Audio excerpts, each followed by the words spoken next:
Understanding macroeconomics, the way the economic system works on a broad scale, is going to help you with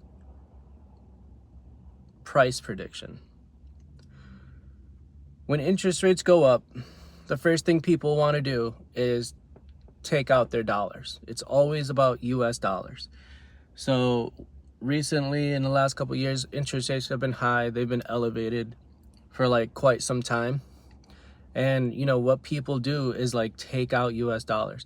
Like recently you have a Dow Jones dip, and that's because people's perception of what's going to happen in the future is that dollars are just going to be hard to get. And if dollars are hard to get and you have dollars being used in an asset, the first thing you're going to do is just take out US dollars. You want to be liquid for difficult times.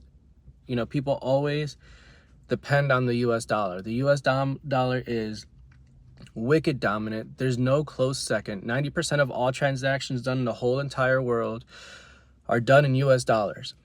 China is trillions of dollars in debt in US dollars. It's always US dollars. So when times are hard, people will take US dollars. Every country in the world, almost every country in the world is fighting to get US dollars, fighting to get treasuries and bonds, which are traded as if they were US dollars, because really it's just a promise of US dollars, right? So like a treasury will be the US government saying, if you invest in us, we'll give you a percent back plus the money you're owed. So like if you buy $10 in US treasuries, later you'll get 13. And so they use that treasury before it's even paid out. They use it as if it were dollars. And people are always on the international scale, they're fighting for US dollars constantly. And the US is having a problem right now trying to get enough dollars out there so that those bonds and those treasuries and all the assets can be paid back in US dollars and can be paid into those debts. So we just need more dollars out.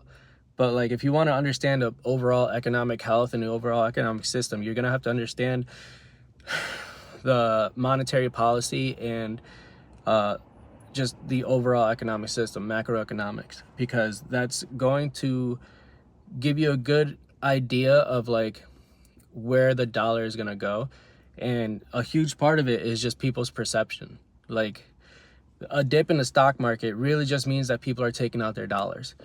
A dip in a particular stock will be just people's perception of that stock. But if people are taking out their dollars from stocks in a big way, like in general, then it's because they want dollars.